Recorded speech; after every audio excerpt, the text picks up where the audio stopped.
இது உப்பு விளைஞ்சு கல்லாவே இருக்குது பாருங்க. இந்த உப்பளத்தில் உள்ள ஐயா நம்மள்ட்ட சொல்லுவாங்க இந்த உப்பு எப்படி ப்ராசஸ் ஆகுது. இந்த உப்பு வந்து ஃபேக்ட்ரி கொண்டு போகணும்னு அவசியம் கிடையாது. நாங்களே சுத்தமான உப்பா எடுத்து சுத்தமாக கொடுக்குறது. அஸ்ஸலாமு அலைக்கும். ஹாய் ஃப்ரெண்ட்ஸ், இன்னைக்கு நம்ம விளாக்ல என்ன பார்க்க எங்கள் ராமநாதபுரத்தில் ஃபேமஸான உப்பளம் பார்க்க போகிறோம். இந்த உப்பளம் எங்கே இருக்குன்னா கோப்பேரி மடம்ங்கிற இடத்துல இருக்குது. எங்கள் ஊர் ராமநாதபுரத்துக்கு இந்த உப்பளம் ரொம்ப ஃபேமஸானது. நம்ம வாங்க உள்ளாக்க போய் உப்பு எப்படி விளைவிக்கிறாங்கன்னு பார்ப்போம். ஃப்ரெண்ட்ஸ், இந்த மாதிரி தான் நிறைய தண்ணி ஊற்றி பாத்தி கட்டி இதில் மருந்து ஓட்டு வச்சுருப்பாங்க. அந்த தண்ணி வத்த வத்த உப்பாக விளைஞ்சு வந்துடும்.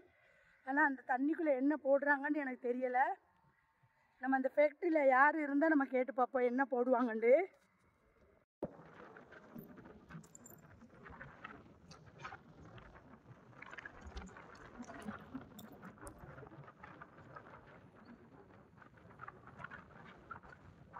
பார்த்தீங்கன்னா தெரியும் உங்களுக்கு, தண்ணி கட்டி கிடக்கு.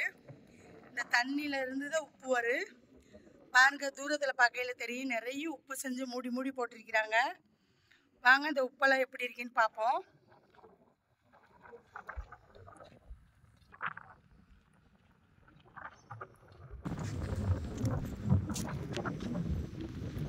இது வந்து இப்போ மருந்து கலந்து தண்ணி வச்சிருக்கிறாங்க. இந்த தண்ணி தான் வற்றி உப்பா உறைஞ்சி வெளியாகும்.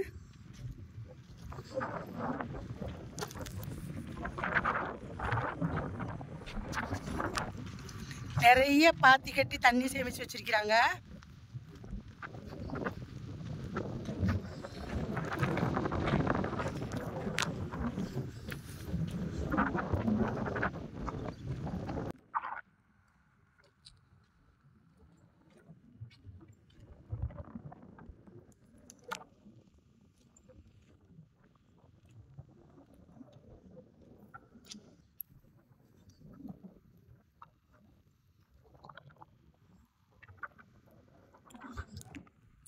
எங்கள் ராமநாதபுரத்துலேயே இது வந்து உப்பு தயாரிக்கிறதுக்கு ஃபேமஸான இடம். இந்த இடத்துக்கு பேர் கோப்பேர் மடம்.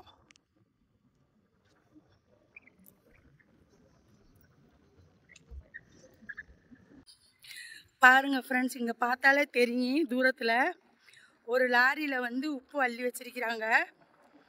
ஆனால் இது எவ்வளோ நாளில் ப்ரொசஸ் ஆகுங்கிறது எனக்கு தெரியலை. நம்ம யார் இருந்தால் கேட்டு தெரிஞ்சுக்கிடுவோம்.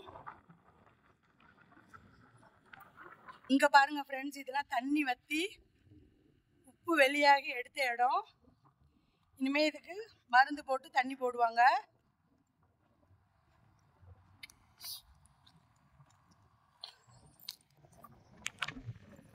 இங்கிட்டு பாருங்க நிறைய பாத்தி கட்டி தண்ணி வச்சிருக்கிறாங்க. இதெல்லாம் வந்து மருந்து போட்டு உப்பாகிறதுக்கு வச்சிருக்கிறாங்க. பார்த்தாலே தெரியும், கொஞ்சம் கொஞ்சமா வெள்ளை வெள்ளையா தெரியுது.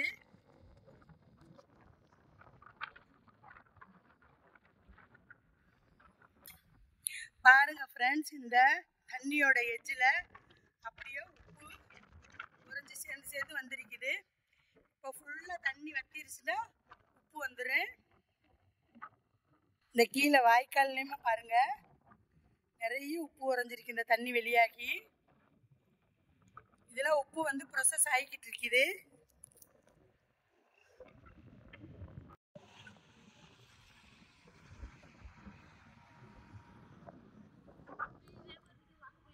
ஃபுல்லாகவே விளைஞ்ச உப்பு தான் மழைக்காக வேண்டி மூடி போட்டு மூடி வச்சிருக்கிறாங்க தண்ணி படாமல் இருக்கிறதுக்கு. இப்போ நம்ம அடுத்த ரோவில் இந்த லாரியில் என்ன உப்பு இருக்குன்னு நம்ம போய் பார்ப்போம். இங்கே பாருங்க ஃப்ரெண்ட்ஸ்,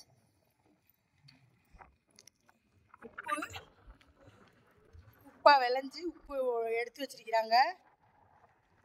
நம்ம கை வச்சு தொட்டு பார்க்கலாம். பாருங்க ஃப்ரெண்ட்ஸ், இதே உப்பு விளைஞ்சு கல்லாவே இருக்குது பாருங்க. சுத்தப்படுத்துவாங்கன்னு நினைக்கிறேன் இந்த உப்பை. இந்த பாருங்க நிறைய உப்பு விளைஞ்சிருக்குது, மூடி போட்டு வச்சிருக்கிறாங்க. ஆனால் நான் சின்ன வயசுல கேள்விப்பட்டிருக்கிறேன் உப்பு விளையும்ண்டு. ஆனால் இப்போ தான் கண்ணால் பார்த்துருக்கிறேன் உப்பு விளைஞ்சது. நான் உங்கள் கையில் காமிச்சிருப்பேன் உப்பு எப்படி கல்லா இருக்குதுன்னு இந்த மாதிரி விளைஞ்சு கல்லா வந்துரு. இந்த ஏத்தாப்புல ஆப்போசிட் சைடில் காமிக்கிற ஃப்ரெண்ட்ஸ் பாருங்கள், நிறைய உப்பு விளைஞ்சு மூடி போட்டு மூடி வச்சிருக்கிறாங்க. இப்போ லாரியில் பாருங்கள், நம்ம பார்த்தோம்னா அந்த உப்பு விளைஞ்ச உப்பை ஏற்றி வச்சிருக்கிறாங்க. இது ஃபேக்ட்ரியில் கொண்டு போய் சுத்தப்படுத்துவாங்கன்னு நினைக்கிறேன். சண்டையினால ஆளையே காணும். யார் இருந்தால் நம்ம அந்த இதோட ப்ரோசஸ் எப்படின்னு நம்ம கேட்டு பார்ப்போம். பாருங்க ஃப்ரெண்ட்ஸ், இப்போ நம்மளுக்கு ஆப்போசிட் சைடு ஒரு மோட்டார் இருக்குது. இந்த மோட்டார் ரூம் இருக்குது. இது மூலமாக தண்ணி எடுத்து பாசனம் கட்டி உப்பு விளைவிக்கிறாங்க.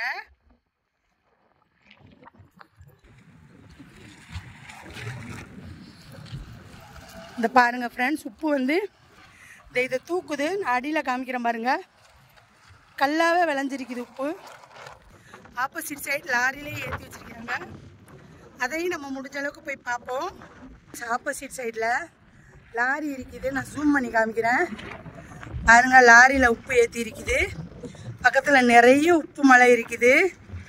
உப்பு விளைஞ்சு நிறைய மூடி போட்டு வச்சிருக்கிறாங்க.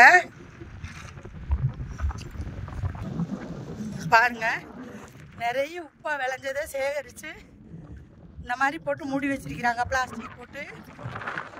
இது வந்து மழையாக இருக்கட்டும், காற்றா இருக்கட்டும், பனியாக இருக்கட்டும், எதுலேயுமே அந்த உப்பு கரைஞ்சிடக்கூடாதுன்னு இந்த மாதிரி சேஃப்டியாக மூடி வச்சிருக்கிறாங்க. ஃப்ரெண்ட்ஸ், நம்ம இந்த பக்கம் போவோம். இந்த பக்கம் தான் உப்பளத்தில் வேலை செய்கிறவங்க தங்கி இருக்கிறாங்க. அவங்கள்ட்ட போய் நம்ம கேட்போம், இது எப்படி உப்பா ப்ரொசஸ் ஆகுதுன்னு விளையுதுண்டு. ஒரு ஐயா நிற்கிறாரு, நம்ம அவர்கிட்ட போய் விவரம் கேட்கலாம். இந்த உப்பளத்தில் உள்ள ஐயா நம்மள்ட்ட சொல்லுவாங்க இந்த உப்பு எப்படி ப்ரொசஸ் ஆகுதுன்னு. எனக்கு வந்து சொந்த ஊர் வந்து வேதாரண்யம். வேதாரண்யம் வந்து உப்பில் வந்து ரொம்ப ஃபேமஸாக உள்ளது வந்து வேதாரண்யம் தான். ஆனால் வேதாரண்யத்திலேருந்து நாங்கள் வந்து இங்கே வந்து வேலை பார்க்குறோங்க. இது ராமநாதபுரம் மாவட்டம். ராமநாதபுரம் மாவட்டத்துக்குள்ளே இந்த சால்ட்டு இது அதே மாதிரி இங்கேயும் அதை மாதிரி அந்த உப்பு தொழிலில் வந்து உற்பத்தி பண்ணுறாங்க. வேதாரண்ய உப்பு லெவலுக்கு இந்த உப்பும் இருக்குது. அதனால் அங்கேயும் ஒன்று தான், இங்கேயும் ஒன்று தான். இங்கே வந்து நாங்கள் தங்கியிருந்து குடும்பமாக இருந்து உப்பளத்துக்குள்ளே வேலை பார்க்குறோங்க. வேலை பார்க்கும்போது இது ஆரம்ப நிலையில் வந்து இந்த பாத்தியெல்லாம் சரி பண்ணி, இந்த இதெல்லாம் ஓரம் இந்த எல்லாம் சரி பண்ணி ஒரு பலகை எல்லாம் போட்டு கொஞ்சம் அப்புறம் வந்து உப்பு கொஞ்சம் கொஞ்சமாக தான் வரும், திடீர்னு வராது. ஒரு 10 நாள் 20 நாள் அப்படி இருந்து அதுக்கு மேலே தண்ணி வச்சு அந்த உப்பை எடுத்து மறுபடியும் வந்து அங்கே நாங்கள் முதலாளிக்கு எடுத்து கொடுப்போங்க. அப்புறம் வந்து முதலாளி வந்து வேறு நாட்டு எங்கே சேல்ஸ் பண்ணுறாரு, எந்த நாட்டுக்கு கொடுக்குறாரு அப்படி எங்களுக்கு தெரியாது. அது நாங்கள் எடுத்து உப்பு கொடுப்போங்க. எங்களுக்கு வந்து வேலைக்கு தகுந்த கூலியை வந்து முதலாளி அவர்கள் கொடுப்பாங்க. ஒரு 10 டிகிரி 15 டிகிரி குறைந்தபட்சம் சென்டிகிரேடு வெப்பமானி, குறைந்தபட்சம் அந்த சென்டிகிரேடு வெப்பமானிக்குள்ளே எவ்வளோ நீரோட வந்து அதோட நிலை எப்படி இருக்குன்னு பார்த்து மக்களுக்கு வந்து நல்ல நிலையில் வந்து இந்த உப்பை கொடுக்கணும்னு நாங்கள் அப்படி தான் சரி பண்ணுவோங்க. இந்த உப்பை வந்து ஃபேக்ட்ரி கொண்டு போகணும்னு அவசியம் கிடையாது. நாங்களே வந்து டைரெக்டாக சுத்தமான உப்பாக எடுத்து சுத்தமாக கொடுக்குறது. இதை வந்து நேரடியாக இதை வந்து கொண்டுக்கிட்டு போகணும், கம்பெனிக்கெல்லாம் கொண்டு போகணும் அப்படி ஒரு அவசியம் கிடையாது. நேரடியாக அந்த உப்பை வந்து மக்கள் வந்து பரிமாறலாம், தெரியப்படுத்தலாம். ஐயா, நீங்கள் படிச்சிருக்கிறீங்களா? நான் படிச்சிருக்கிறேன்னா பேச்சுலர் ஆஃப் சயின்ஸு அறிவியல் படிச்சிருக்கிறேன். அறிவியல் படித்து விட்டு இருந்தாலும் அந்த வேலை வாங்குறதுக்கு எங்கள்கிட்ட தகுதி கிடையாது. எங்கள் அம்மா அப்பாவெல்லாம் ரொம்ப ஏழை. அதனால உப்பளத்துக்கு வந்தாங்க. உப்பளத்தில் வந்து எங்களுக்கு போதுமான கூலி கிடைக்கிது. அதனால அந்த வேலை பார்த்துக்கிட்டு இருக்கிறேங்க. நீங்கள் வாங்க, அந்த உப்பளத்தை நான் சுற்றி காமிக்கிறேன் அப்படின்னு. இதை வந்து பாருங்கள், இப்போ வந்து இது தண்ணி வச்சு 9 நாள் தான் ஆகுது. 9 நாள் ஆகுதுனாக்கா இது வந்து சுனைக்கிறது, தமிழில் வந்து சுனைக்கிறதுன்னு சொல்கிறது. இப்போ சுனைச்ச உடனே இதை அப்படியே வச்சுருப்பாங்க. இதை அப்படியே வச்சுருந்து கொஞ்ச நாளுக்கு பிறகு இதுக்குள்ளே கொஞ்சம் டிகிரி தண்ணி வந்த பிறகு அதை வந்து தளமாக கீழே வந்து மட்டப்படுத்தி நிலத்தை வந்து சமப்படுத்தி அதுக்கு மேலே தண்ணி வைப்பாங்க. அதுக்கு மேலே தண்ணி வச்சு அந்த உப்பை மட்டும் வாரி சுத்தமாக எதுவும் ஒரு சேறு எதுவும் இல்லாமல் சுத்தமான உப்பாக, சுத்தமான தூய்மையான உப்பை வாரி எடுத்து நாங்கள் வந்து வெளியில் கொண்டு வருவோங்க. சொல்லுங்க மேடம். இங்கே பாருங்கள், இந்த இடத்துல இதுதான் பாத்தின்னு சொல்கிறது. இது வந்து பாத்தி, நாங்கள் வந்து பாத்தி, இது வந்து பண்ணகரை நாங்கள் வந்து சொல்லுவோங்க. இப்போ வந்து இந்த பாத்திங்கிறது, இந்த பாத்தி வந்து சேரை வந்து வழிக்கிறது. முதல்ல சேரை வழித்து விட்டு ஒரு டிகிரி தண்ணி டிகிரி வச்சு அப்படியே அந்த டிகிரி ஏற ஏற ஏற ஏற அந்த மண்ணுக்குள்ளே வந்து பதிய வச்சு அப்படி ஒரு தளம் மாதிரி நம்ம சீமெண்ட் வந்து எப்படி பண்ணுவோமோ அல்ட்ரா டெக்னாலஜி அந்த மாதிரி இதில் வந்து பதிய வச்சு உப்பை பதிய வச்சு இதுக்கு மேலே மறுபடி தண்ணியை வச்சு இதை வந்து போடு போட்டு அதில் இருந்து உப்பு எடுத்து அழகாக வெளியில் கொண்டு வருவாங்க. அந்த பாருங்க மேடம், அங்கே அந்த ஒரு வாய்க்கா மாதிரி தெரியும் பாருங்க. அதில் தான் வந்து நாங்கள் வந்து தண்ணி கொண்டு வர்றது வந்து அந்த வழியை தான் தண்ணியை கொண்டு பாத்தி கொண்டுக்கிட்டு வர்றது. எந்த வழியை தண்ணியை கொண்டு அந்த இருக்கு பாருங்க மேடம், அதை வந்து தாய்மான வாய்க்கால், அப்படி தமிழில் வந்து தாய்மான வாய்க்கால், தண்ணி பாயும் வாய்க்கால் அப்படி சொல்றது. தண்ணி பாயும் வாய்க்கால் நாங்கள் வந்து தாய் வாய்க்கால் அப்படி சொல்றது. அந்த வழியாக தான் அந்த பாத்திகளில் தண்ணி வரும். இதை ஒரு 10 நாள், அதிகபட்சம் 10 நாள், குறைந்தபட்சம் வந்து ஒரு 7 நாள் 8 நாளுக்குள்ளே இந்த உப்பு எடுத்து வெளில கொண்டு வந்துடுவாங்க. நாங்கள் பாத்திக்குள்ள வந்து ஒரு 7 நாளைக்குள்ளே உப்பாக மாறிடும். 7 நாளைக்குள்ள ஒரு சிறு துகள்களா இருக்கும். அப்படி காலப்போக்கில் வந்து ஒரு 10 நாளுக்குள்ள வந்து முழு உப்பு கல்லாக்க மாறிடும். அதுக்கு மேலே தான் அந்த உப்பை நாங்கள் வாரி எடுத்து கரையை கொண்டு வருவோங்க. இங்கே வந்து எடுக்கிற உப்பு வந்து இப்போ எங்கள் ஊருக்குள்ள ஒரு பாக்கெட்டு 1 கிலோன்னா 10 ரூபா வந்து எங்கள் ஊருக்குள்ள வந்து 10 ரூபான்னு வாங்கிக்குவாங்க. அது கம்பெனிக்காரங்க எவ்வளவுக்கு எடுக்கிறாங்க அதெல்லாம் எங்களுக்கு தெரியாது. இந்த உப்புக்குள்ள வந்து கெமிக்கலாக நாங்கள் எதையுமே சேர்க்கறது கிடையாது. ஆனால் அது கம்பெனிக்கு போகிறப்ப அவங்க என்ன சேர்க்குறாங்க இன்னும் எங்களுக்கு தெரியாது. நாங்கள் டைரெக்டாக உப்பு எடுத்து கொடுத்துட்றது எங்களுக்கு தெரியாது. ஆனால் இதை வந்து நம்ம நேரடியாக வீட்டுக்கு போய் யூஸ் பண்ணிடலாம். இது வந்து நேரடியாக இந்த உப்பை வந்து நேரடியாக பயன்படுத்தலாம். இந்த உப்பை தான் இந்த உப்பை தான் நாங்களும் பயன்படுத்துகிறோங்க. உங்களுக்கு எத்தனை பிள்ளைகள் ஐயா? எனக்கு வந்து 2 குழந்தைகள். ஒருத்தி வந்து கம்ப்யூட்டர் மேக்ஸ் படிச்சுக்கிட்டு இருக்கிறா, இன்னொருத்தி வந்து கம்ப்யூட்டர் சயின்ஸ் படிச்சுக்கிட்டு இருக்கிறா. நான் வந்து பிஎஸ்சி பேச்சுலர் ஆஃப் சயின்ஸு. என் மனைவி வந்து டிஎட் படிச்சுக்கிட்டு இருக்கிறா. எதில் படிச்சுட்டு இருக்கீங்க? என்ன மொழி?